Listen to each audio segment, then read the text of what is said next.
तो आइए आज हम सत्तरेडी के विषय में सीखने के लिए जा रहे हैं।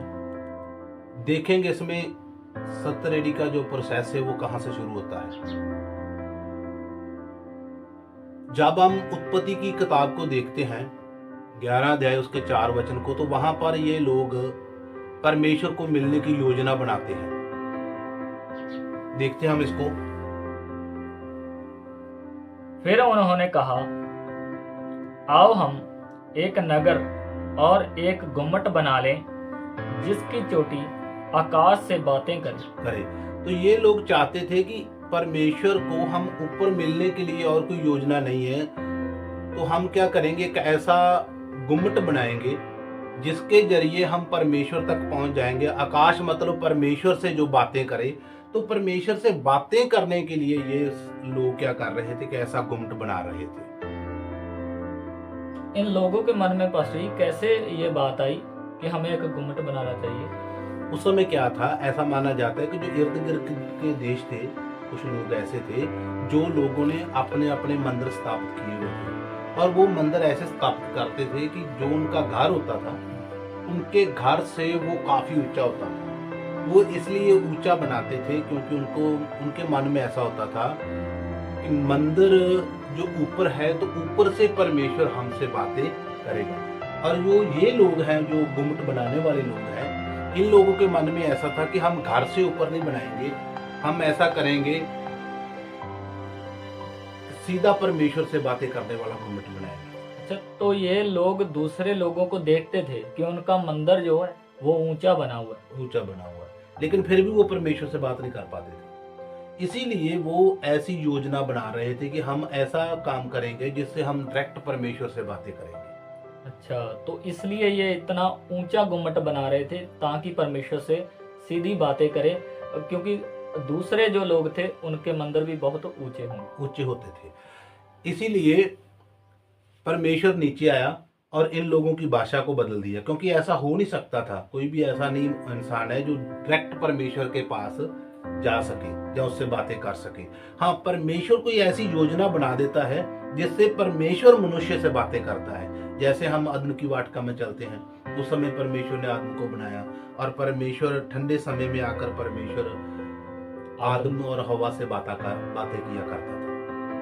परमेश्वर खुद ही योजना बना सकता मनुष्य से बात करने के लिए। मनुष्य परमेश्वर से योजना कोई नहीं बना सकता कि परमेश्वर तक पहुंच जाए। पर इन लोगों ने योजना बनाई कि हम सबसे ऊंचा बनाएंगे, क्योंकि उस समय इन्होंने जब योजना बनाई तो ये भी हो सकता है ना, क्योंकि इन लोगों ने वैसा देखा जी, तब बनाने लगे। जी।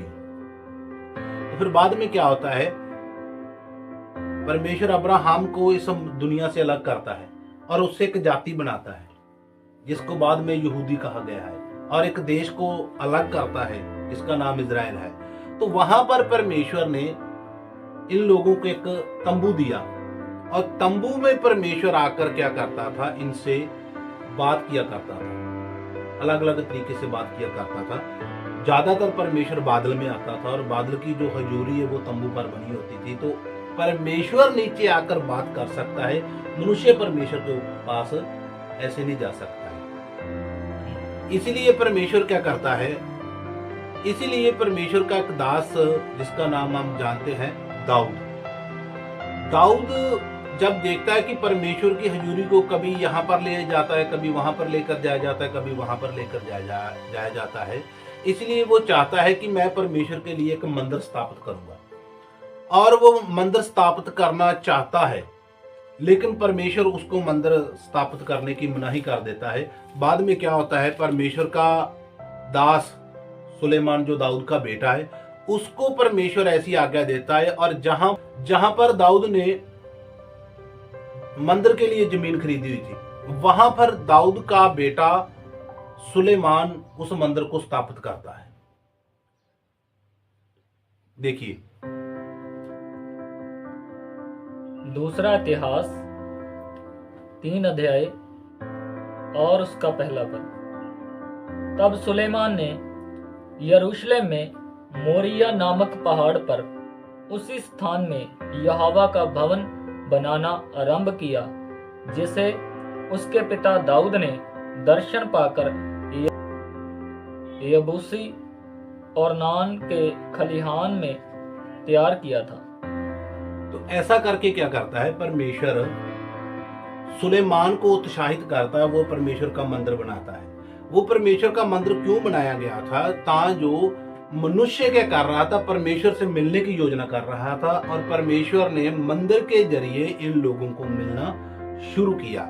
और इसको जो शुरुआत में जो मंदिर बनाता है वो है सुलेमान।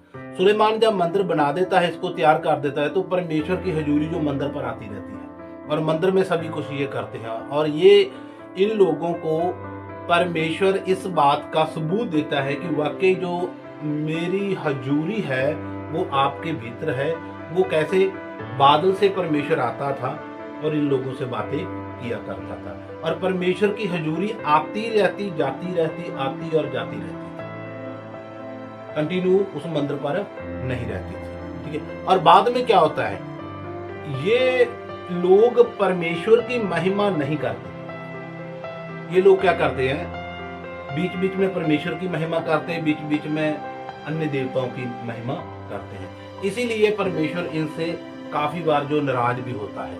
और पहली बार क्या होता है, मंदिर का नाश हो जाता है, और वो मंदिर का नाश करने वाला जो है वो बेबीलोन है। बेबीलोन की वजह से, और बेबीलोन जब सभी राज्य को पूरे को जीत कर ले जाता है और मंदिर का पूरी तरह से नाश कर देता है, इजराइल का भी उस समय नाश कर देता है, पूरी तरह से नाश कर देता है। देखते हैं हम दूसरा राजाओं 25 अध्याय उसका 9 और 10 पद। उसने यहोवा के भवन और राजभवन और यरूशलेम के सब घरों को, अर्थात हर एक बड़े घर को आग लगाकर फूंक दिया। यरूशलेम के चारों ओर की शहर पनाह को कसदियों की पूरी सेना ने, जो अंगरक्षकों के प्रधान के संग थी, ढा दिया। ऐसा करके क्या होता है, जो मंदिर का नाश पहली बार हो जाता है, और इसके बाद आगे फिर क्या होता है, राजे इजराइल को गुलामी में बनाकर ले जाते हैं। कौन सा राजा कब है, कौन सा राजा कब है, अगर इसको आपने देखना है तो नीचे आपको लिंक दिया हुआ है, उस वीडियो को आप देख लेना, मैं उसका लिंक नीचे डाल दूंगा। और ये मंदिर नाश होने के बाद, बेबीलोन के बाद जो राजा आता है, वो राजा इन लोगों को क्या करता है, फिर वापस मंदिर बनाने की अनुमति देता है। परमेश्वर उस राजा के मन में पाता है कि आप क्या करो, जाकर अपना जो मंदिर है उसको दोबारा स्थापित कर लो। देखते हैं एजरा 6 अध्याय और उसका 15 पद। इस प्रकार वह भवन राजा दारा के राज्य के 6वें वर्ष में आदार महीने के तीसरे दिन को बनकर समाप्त हुआ। जो फारस राजा के समय में इन लोगों को बेबीलोन से गुलामी से आजाद किया जाता है, और फारस अपने राजा में इनको लेकर आता है। उसके बाद दारा राजा आता है, और दारा राजा के समय तक ये लोग मंदिर को स्थापित कर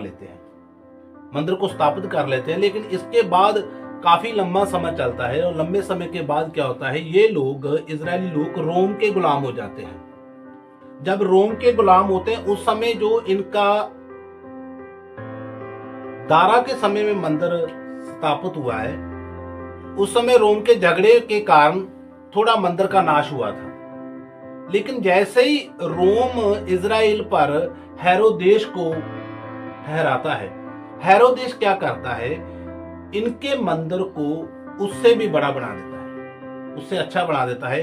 और इसके मंदिर के बनाने जाने की जो तकनीक है वो अगली वीडियो में हम दिखाएंगे कि उन लोग जब ये मंदिर बनाया जाता है, खास करके हेरोदेश के समय में, तो उस समय कैसी कैसी चीजें जो इस्तेमाल की गई थी और कैसे इसकी पवित्रताई का जो ध्यान रखा गया था। और रोम के समय में ही परमेश्वर इधर आता है, और इसके बाद रोम का जो राज्य है वो 70 एडी तक चलता है, और 70 एडी में क्या करता है, इन लोगों को और इनके मंदिर को पूरी तरह से नाश कर देगा।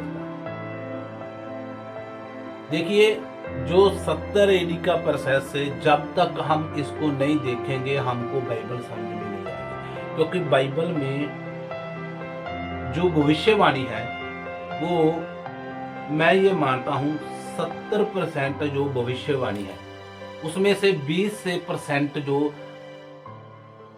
सिर्फ 70 एडी की ही भविष्यवाणी की हुई है। मतलब कि दूसरा मंदिर जो इन लोगों ने बनाया था वो जाकर 70 एडी में उनका विनाश हो जाता है उस मंदिर का। जी, तो फिर इस तरह से विनाश होता है कि बाद में कोई उधर मंदिर नहीं बना है।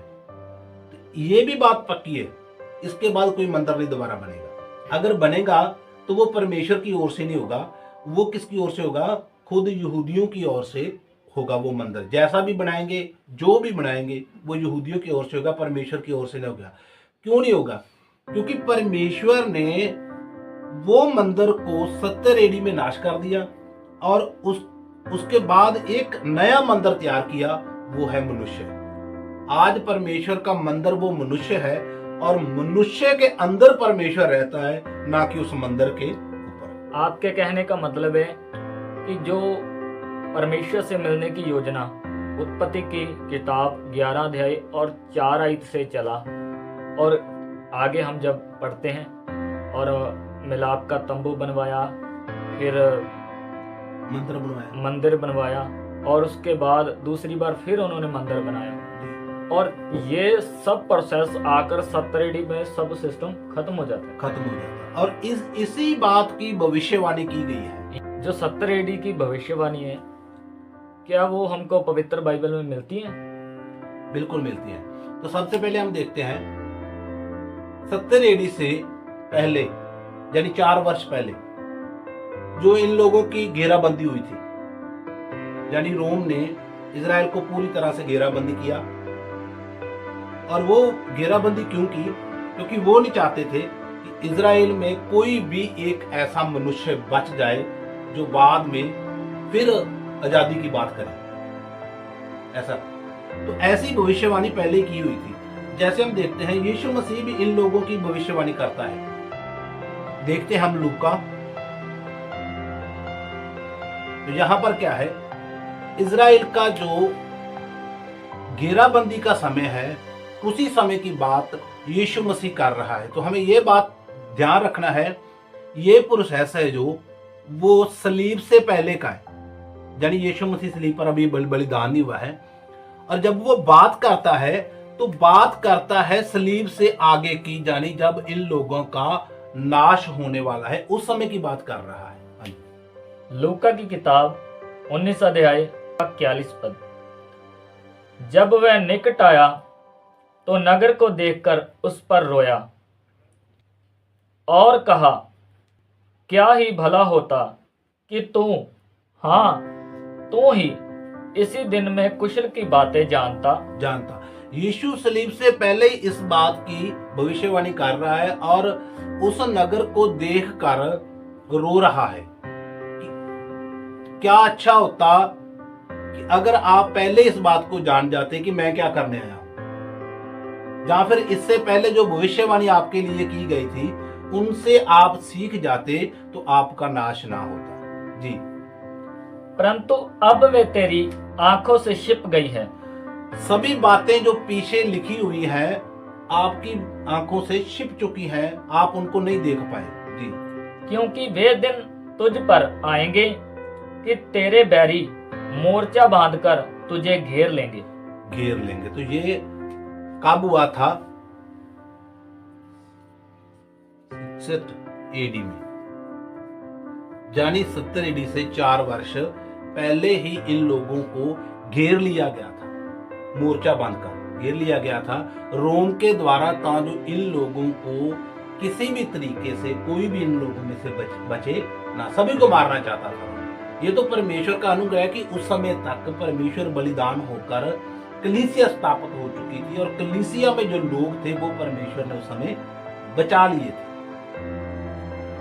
और चारों ओर से तुझे दबाएंगे, चारों ओर से, चारों दिशाओं से तुझे दबा लेंगे और उसके बाद आपका विनाश जो पक्का है। और तुझे और तेरे बालकों को जो तुझ में है मिट्टी में मिलाएंगे, और तुझ में पत्थर पर पत्थर भी ना जोड़ेंगे, क्योंकि तूने उस अवसर को जब तुझ पर कृपा दृष्टि की गई ना पहचाना। ये समय था जब यीशु धरती पर आया और उन पर कृपा हुई और यीशु को नहीं ग्रहण किया। यहाँ तक कि जब यीशु बलिदान हो गया और उसके चेलों ने कलीसिया स्थापित की, उस समय तक भी इन लोगों ने परमेश्वर को ग्रहण नहीं किया। इसीलिए यीशु उनको भविष्यवाणी कर ये कह रहा है कि आपको और आपके बच्चों को भी छोड़ेगा नहीं, आप पर पत्थर भी छोड़ा नहीं जाएगा। अब ये पत्थर पर पत्थर नहीं छोड़ा जाएगा, वो मंदिर की बात हो रही है, इसको ध्यान से देखना होता है। जैसे हम देखते हैं लूका की किताब 21 अध्याय और उसका पहला पद। फिर उसने आंख उठाकर धनवानों को अपना अपना दान भंडार में डालते देखा। उसने एक कंगाल विधवा को भी उसमें 2 दमड़ियां डालते देखा। तब उसने कहा, मैं तुमसे सच कहता हूं कि इस कंगाल विधवा ने सबसे बढ़कर डाला है, क्योंकि उन सब ने अपनी अपनी बढ़ती में से दान में कुछ डाला है, परंतु इसने अपनी घटी में से अपनी सारी जीविका डाल दी है। तो यहाँ पर क्या होता है, यीशु मंदिर में है, मंदिर में वो प्रचार करते हैं और बाद में सभी लोग दान डालते हैं। और जिनके पास ज्यादा था, खासकर फरीसी लोग, जो यहूदी अपने आप को कहलाते थे कि हम बड़े हैं, वो लोगों ने अपनी बढ़ती में से थोड़ा थोड़ा डाला। लेकिन वहां पर एक कंगाल विधवा थी जिसने बहुत ज्यादा डाला, बहुत ज्यादा, यानी जितना उसके पास था, 5 रुपए थे, 10 रुपए थे, वो उसने डाल दिए। यीशु ने देखा और कहा कि इस औरत ने सबसे ज्यादा डाला, क्योंकि जितना उसके पास था वो उसने सारे का सारा डाल दिया है। और आगे हम देखते हैं, जो मंदिर में कुछ रुपये डालने वाले थे वो क्या बात कर रहे हैं, और यीशु उनसे मंदिर के विषय में और मंदिर का जो नाश है उसके विषय में क्या बात करता है। मंदिर के विनाश की भविष्यवाणी। जब कुछ लोग मंदिर के विषय में कह रहे थे कि वह कैसे सुंदर पत्थरों और भेंट की वस्तुओं से संवारा गया है, ठीक है, इन लोगों का क्या मन था, हमने कितनी कितनी भेंट दी और हमारी भेंट से ये कितना अच्छा मंदिर बन गया। आज भी लोग क्या करते हैं ना, जिन लोगों ने चर्च के बनाने में थोड़े थोड़े पैसे दिए होते ना, वो लोग ज्यादा आकर कहेंगे, देखा हमने कैसा चर्च बनाया, पैसे दिए नहीं होते, जहाँ थोड़ा मोटा काम किया होता है वो लोग ज्यादा कहेंगे। ऐसे ही वो फरीसी थे। तो इन लोगों का मानना ऐसे ही होता था कि देखो हमने कितना दान दिया, उस दान से महंगे महंगे पत्थरों से ये हमारा मंदिर जो सुधारा गया है। जी, इन लोगों का मन ऐसा था। लेकिन यीशु उनके मंदिर के विषय में आगे बात करते हैं। वे दिन आएंगे जिनमें यह सब जो तुम देखते हो उनमें से यहाँ किसी पत्थर पर पत्थर भी ना छूटेगा जो ढाया ना जाएगा। यीशु उनसे उसी मंदिर के विषय में बात करते हैं कि आपका मंदिर इस तरीके से ढा दिया जाएगा, पत्थर पर पत्थर भी छोड़ा नहीं जाएगा। तो किस समय की बात हो रही है, 70 AD की यहाँ की बात हो रही है। इसी समय इनका मंदिर है जो वो ढा दिया गया। अभी हम क्या करते हैं, इस आयत को लेकर आगे चले जाते हैं। शायद कोई आने वाला समय है, आने वाले समय में ऐसा होगा, आने वाले समय में ऐसा कुछ भी होगा नहीं, वो जो होगा वो अलग चीज है। लेकिन ये जो भविष्यवाणियां हैं, ये वो भविष्यवाणियां 70 AD को, जब यीशु आएगा वो एक अलग समय होगा, उस समय क्या होगा वो बाद में देखेंगे। लेकिन ये जो भविष्यवाणियां हैं, ये सभी भविष्यवाणियां 70 AD की है। साफ साफ पता चलता है कि ये मंदिर के विषय में बात हो रही है और इनके मंदिर का जो नाश है वो 70 AD में हुआ। फिर ऐसा हुआ कि 47 AD में 48 में भारत आकर आजाद होता है। इसी समय ये भी आजाद होते हैं। और जो बीच का समय है वो ऐसा माना जाता है कि एक समय इजराइल का जो नक्शे में नाम भी नहीं रहा था, ऐसा हुआ था। तो परमेश्वर ने ऐसा इसको नाश किया था। वजह क्या थी? क्योंकि ये लोग क्या चाहते थे, हम परमेश्वर को मिलना चाहते हैं आकाश में जाकर, लेकिन परमेश्वर आकाश को छोड़कर दोबारा फिर इन लोगों में आया, क्योंकि पहली बार कहाँ था? अदन की वाटिका में, दूसरी बार इनके मंदिर में। लेकिन इन लोगों ने परमेश्वर की हजूरी को समझने की बजाय क्या किया? परमेश्वर के साथ चलने की बजाय साथ साथ दूसरे इष्टों की पूजा भी की, जिसमें परमेश्वर इनसे नाराज रहता था। और परमेश्वर ने इन लोगों में आकर अपने आप को प्रकट किया और इन लोगों ने परमेश्वर को नहीं समझा, इसीलिए परमेश्वर ने इनको नाश किया, पूरी तरह से नाश कर दिया। और हमको परमेश्वर ने आगे लेकर आया। बोलता है ना, जो पीछे हैं वो आगे किए जाएंगे। तो पहले हम, परमेश्वर ने हमको छोड़ दिया था और इनको आगे रखा था, और 70 एडी के बाद परमेश्वर ने इन लोगों को पीछे कर दिया, हमको आगे कर दिया। वो भी भविष्यवाणी यहाँ पर आकर पूरी हो जाती है। अभी हम आगे हैं, वो पीछे है। ऐसी काफी भविष्यवाणियां हैं जिसमें हम देख सकते हैं।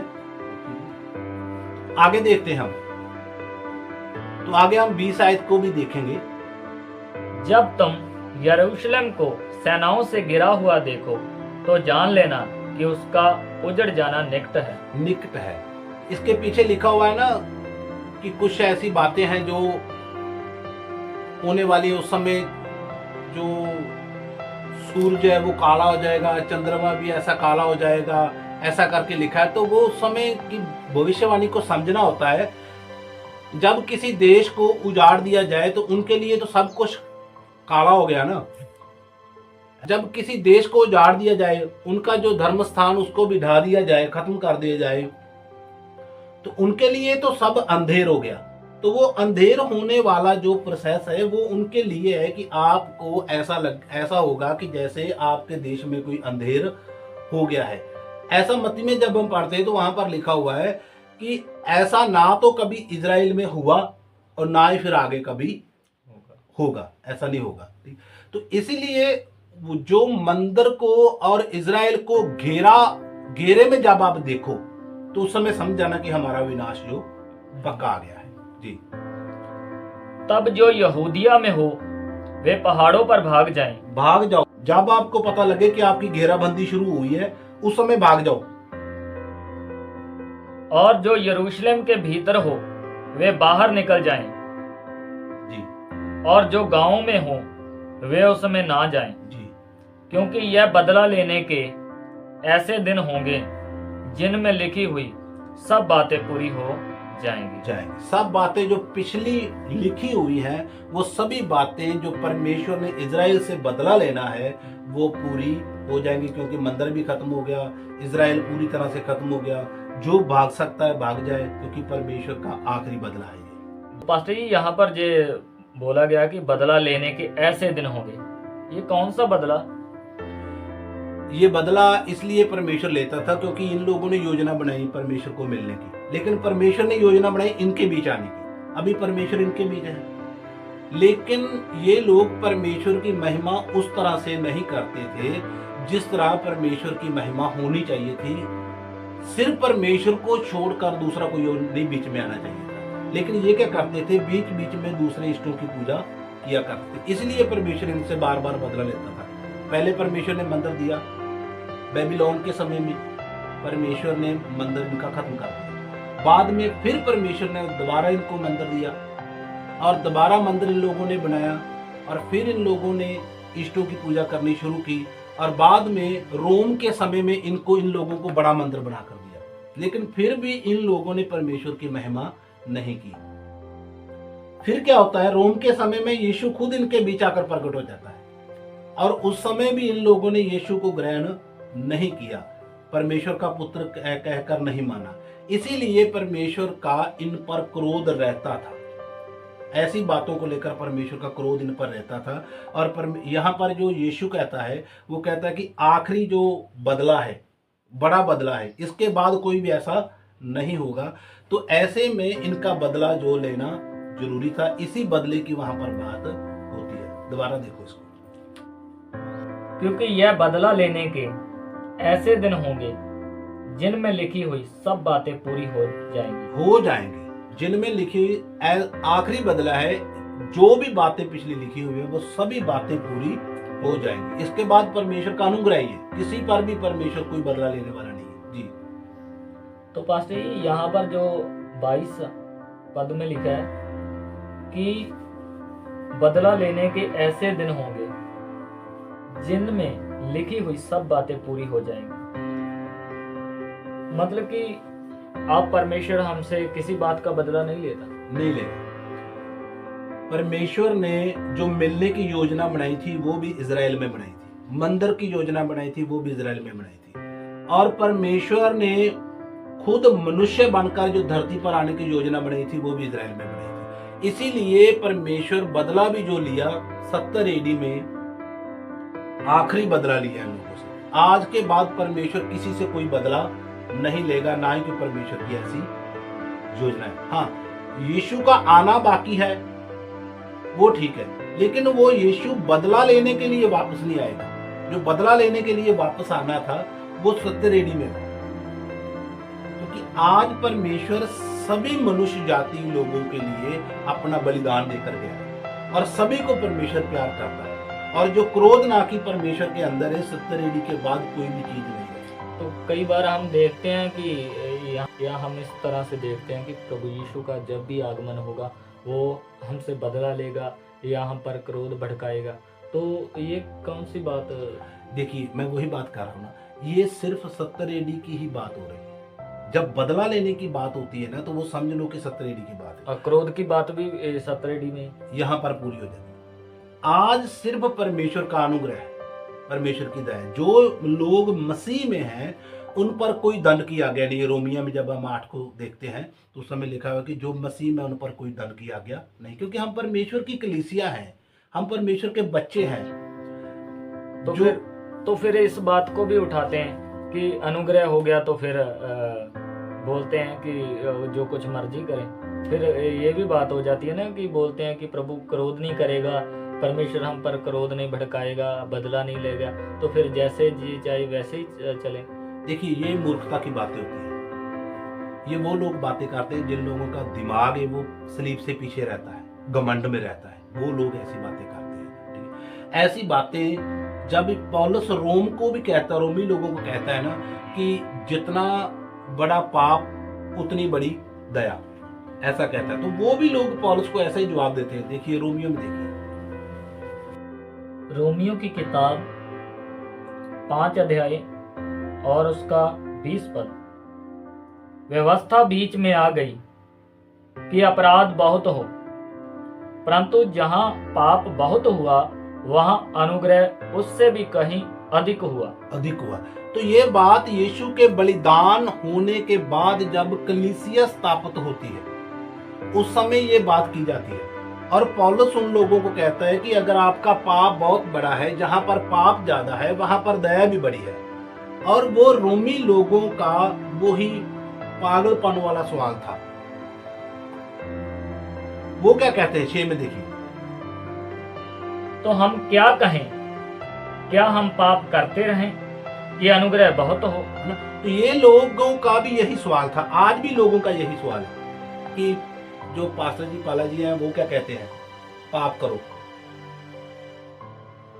तो मैं नहीं कहता हूं पाप करो, मैं ये कहता हूं कि पाप का क्षमा हो चुका है, आज हम पापी नहीं है। जैसे वो कहता है कि जितना भी किसी का बड़ा पाप है प्रभु उस पर उतना ही अनुग्रह करता है, और बाद में वही लोग कहते हैं कि क्या फिर पाप करते रहें, अनुग्रह ज्यादा हो। लेकिन पौलुस उनसे आगे बात करता है, मतलब कि वो ये बात नहीं मानते कि हम धर्मी बन चुके हैं, आगे हम धर्मी वाला जीवन व्यतीत करें जी, ना कि वो ये पूछते हैं तो क्या हम पाप करते रहें। जी देखिए, यीशु मसीह क्या कहता है, यीशु मसीह कहता है जो आपके अंदर है वही बाहर आएगा। तो जब हम बात करते हैं कि यीशु मसीह ने हमारे गुनाहों को ले लिया और हमें जवाब में क्या मिलता है, तो फिर क्या पाप करते रहे? इसका मतलब पाप क्या, पाप आपके अंदर है इसलिए बाहर आ रहा है। इस पाप को बाहर निकाल दीजिए, क्योंकि यीशु ने हमें इस पाप के योग छोड़ा ही नहीं है। उसने हमें इस पाप से आजाद कर दिया है, इसके योग छोड़ा ही नहीं। जब हम इसके नहीं है तो हम कैसे करेंगे? तो जो अंदर होता है वही बाहर होता है। तो जिसके अंदर पाप है वो क्या कहता है, अच्छा पाला जी कहते हैं पाप करो, क्यों? क्योंकि उनके अंदर पाप है। अगर उनके अंदर पाप नहीं होगा तो वो ऐसा मेरे लिए भी नहीं सोचेंगे। ये पौलुस भी उन लोगों के इस बात का जवाब देता है। आगे कहिए। कदापि नहीं। कदापि नहीं, पाप नहीं करें। क्यों नहीं करेंगे पाप? हम जब पाप के लिए मर गए तो फिर आगे को उसमें कैसे जीवन बिताएं? तो मैं ये कहूंगा कि जो पादरी हमें ये सवाल करते हैं कि पाला जी कहते हैं पाप करो, मैं उनसे ये कहता हूं कि आप अभी पाप से मरे ही नहीं। अगर आप पाप से मर गए होते, जैसे मैं मर गया हूं, तो आप ये बात मुझे करते नहीं दोबारा, कि आप आज भी पाप को साथ लेकर चलते हो, अनुग्रह को साथ लेकर चलते हो। लेकिन मैं पाप को छोड़कर अनुग्रह को लेकर चलता हूं, और मैं ये बात सीख चुका हूं और मुझे इस बात का पता लग चुका है कि यीशु मसीह ने अनुग्रह के द्वारा हमें इस पाप से आजाद कर दिया। जब हम आजाद हैं तो उसको दोबारा लाने की जरूरत नहीं है। और पाप आता कहां से था? फिर से हम देखते हैं 5 का 20 वचन। व्यवस्था बीच में आ गई कि अपराध बहुत हो। अपराध बहुत हो किसके द्वारा आया? क्योंकि व्यवस्था मनुष्य के बीच आ गई और व्यवस्था के द्वारा पाप जो आया। परंतु जहां पाप बहुत हुआ वहां अनुग्रह उससे भी कहीं अधिक हुआ। कितना भी बड़ा आदमी है, उसने कितने भी पाप किए हैं, वो सभी पाप यीशु मसीह ने उसके समा किए हुए हैं, लेकिन उसको बताना हमने है। हमने उसको बताना है कि आपके जो पाप है क्षमा हो चुके हैं, आप धर्मी वाला जीवन जियो, पवित्र जीवन जीना शुरू करो। आगे। तो आपके कहने का मतलब है कि हम ये क्वेश्चन करने की बजाय कि अनुग्रह हम पर हुआ है तो पाप करते रहें, हम अपने मन को ही ऐसे बदले कि हम धर्मी बन चुके हैं, आगे को पाप के लिए हम मर ही गए। हमारा पाप से छुटकारा हो चुका है। अगर आज भी हम पाप की बात करते हैं, इसका मतलब हमारे अंदर आज भी पाप है। इसीलिए फिर क्या करता है? वापस बाहर आता है, मतलब और पाप करने को मन भी करता है। मतलब कि अपने आप में ये आज भी घमंड है कि हम करनियों के साथ शायद धर्मी बन सकते हैं। देखिए, इन लोगों ने क्या किया? परमेश्वर को मिलने के योजना बनाई, लेकिन ये तो नहीं मिल पाए। परमेश्वर ने इन लोगों को मिलने की योजना बनाई, तो परमेश्वर इनको आके मंदिर में मिला। बाद में यीशु खुद इनके बीच आया और परमेश्वर ने ऐसी योजना बनाई, सलीब पर बलिदान हुआ। सलीब पर बलिदान होने के बाद वो वापस गया जिंदा होकर, और उसके बाद पवित्र आत्मा धरती पर आया। ऐसी परमेश्वर ने योजना बनाई कि मनुष्य के अंदर ही वो मनुष्य के अंदर ठहरा हुआ है। ये परमेश्वर की योजना जो वो पूरी हो सकती है। इसी तरह से ये लोग क्या करते थे? व्यवस्था के अनुसार अपने आप को धर्मी बनाना चाहते थे, लेकिन नहीं बन पाए। लेकिन परमेश्वर ने उस योजना को बनाया कि मैं मनुष्य को क्या करूंगा? धर्मी ठहराऊंगा, और उसने धर्मी ठहरा दिया। ऐसा है। तो ये सब बातें जो 70 एडी में पूरी हो चुकी है। परमेश्वर का जो क्रोध है वो वहां तक, वो समा पूरे हो गए। आज दया का समय है। बदला लेने का जो भी प्रोसीजर था वो 70 एडी में पूरा हो गया। तो जो आगे कुछ और है वो हम दूसरी वीडियो में